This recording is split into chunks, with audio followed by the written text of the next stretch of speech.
Assalamualaikum warahmatullahi wabarakatuh. Perkenalkan, nama saya Retno Wulandari, NIM S042008012. Di sini saya adalah salah satu mahasiswa S2 Pendidikan Luar Biasa Universitas 11 Maret Surakarta. Di sini saya akan membuat video pembelajaran untuk menyelesaikan salah satu tugas mata kuliah Filsafat Ilmu yang diampu oleh Bapak Abdul Rahman, PhD.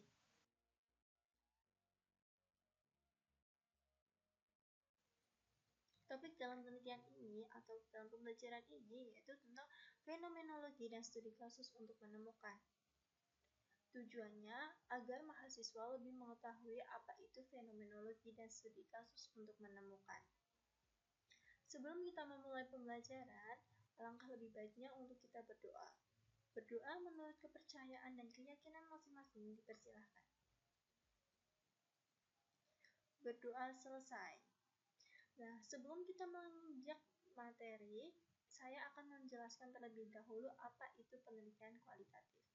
Mungkin kalian akan bertanya-tanya, apa sih hubungannya antara fenomenologi dan studi kasus untuk menemukan dengan penelitian kualitatif? Nah, untuk lebih jelasnya, mari saya jelaskan. Penelitian kualitatif. Nah, penelitian kualitatif atau biasa disebut dengan penelitian naturalistik ini merupakan penelitian yang menggunakan latar naturalis atau alami dengan fenomena-fenomena sosial dan menggunakan metode-metode kualitatif serta mendeskripsikan dalam bentuk kata-kata dan bahasa. Nah, konsep penelitian kualitatif ini lebih menekankan pada proses. Nah, penelitian kualitatif itu bermaksud memunculkan kebenaran berupa generalisasi yang dapat diterima akal sehat manusia, terutama peneliti sendiri. Nah, penelitian kualitatif ini tidak terlalu menonjolkan atau memperhatikan sampel atau populasi seperti pada penelitian kuantitatif.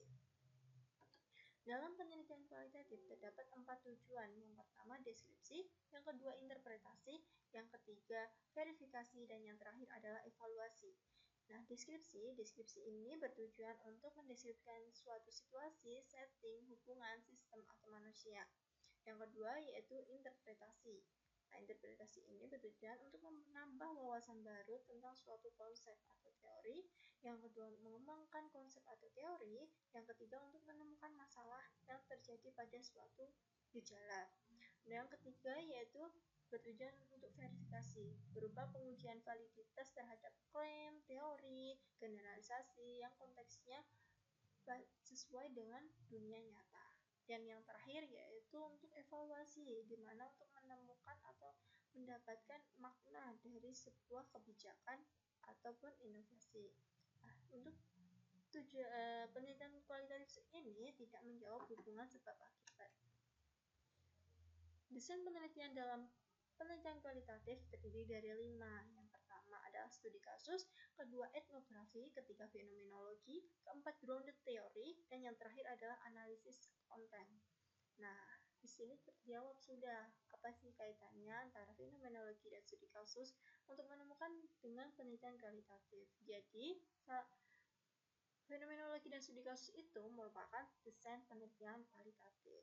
Nah, untuk itu saya akan menjelaskan tentang apa itu fenomenologi. Nah, di sini saya akan menjelaskan terlebih dahulu tentang fenomenologi. Fenomenologi ini adalah penelitian yang mencoba menjelaskan atau mengungkap makna suatu konsep yang didasari pada kesadaran dari beberapa individu. Nah, fenomenologi ini dilakukan dalam situasi alami sehingga bebas dalam memaknai suatu data yang akan dikaji dan peneliti bebas dalam menganalisis data yang akan diolah. Nah, sedangkan untuk studi kasus sendiri itu merupakan riset sosial untuk menyelidiki, memahami, dan meneliti suatu masalah yang terjadi, di mana studi kasus ini dilakukan dengan mengumpulkan beberapa informasi yang akan diolah dan menemukan suatu solusi sehingga kasus tersebut dapat segera diselesaikan. Nah, dalam studi kasus ini lebih menggambarkan atau memahami atau memberikan informasi secara mendalam tentang suatu objek penelitian. Dari pengertian penelitian tersebut, timbul perbedaan-perbedaan di antara fenomenologi dan studi kasus. Berikut adalah tabel perbedaan antara metode penelitian studi kasus dan fenomenologi. Nah, terdapat 5 indikator. Yang pertama yaitu objek penelitian. Indikator objek penelitian dalam fenomenologi ini memahami suatu fenomena yang berkaitan dengan pengalaman orang lain tentang dunianya. Sedangkan dalam studi kasus, objek penelitiannya itu mempelajari dan memahami sebuah kasus yang spesifik. Yang kedua, indikator kedua yaitu hasil penelitian. Pada fenomenologi, hasil lebih kepada pemahaman tentang cara orang menyikapi dunianya yang berkaitan dengan why dan how. Sedangkan dalam studi kasus, hasil berupa generalisasi dari kasus-kasus yang spesifik. Yang ketiga yaitu tahapan awal penelitian. Dalam fenomenologi ini berusaha menghindari kemungkinan penggunaan teori pada awal penelitian. Sedangkan dalam studi kasus sudah dibekali kerangka teori di awal penelitian. Nah, selanjutnya yang keempat yaitu unit analisis, indikator unit analisis. Dalam fenomenologi, unit analisis itu berupa kesadaran subjek penelitian dalam menafsirkan pengalamannya melalui interaksi. Sedangkan unit analisis studi kasus yaitu dapat berupa satu orang, satu organisasi, atau satu kasus. Nah, yang terakhir yaitu indikator peran peneliti. Dalam fenomenologi, peneliti itu menempatkan sebagai pengamat yang akan diteliti untuk memahami cara orang tersebut dalam memahami sesuatu. Sedangkan dalam studi kasus, peneliti itu bertindak sebagai pengamat yang menganalisis why dan how dari suatu kasus. Nah, untuk lebih memperjelas lagi, di sini saya akan memberikan contoh antara perbedaan antara fenomenologi dan studi kasus. Fenomenologi contohnya yaitu fenomena tentang menjadi seorang ayah. Nah, fokus dalam penelitian ini yaitu apa sih pengalaman yang dirasakan oleh bapak-bapak muda ketika menjadi ayah pertama kali. Nah, disitulah fenomenologi beraksi. Nah, selanjutnya contoh dari studi kasus yaitu perkembangan anak yang dibesarkan oleh orang tua yang single parent. Nah, di sini tuh untuk melihat bagaimana sih perkembangan seorang anak yang dibesarkan hanya dari satu orang tua. Maksudnya yaitu single parent.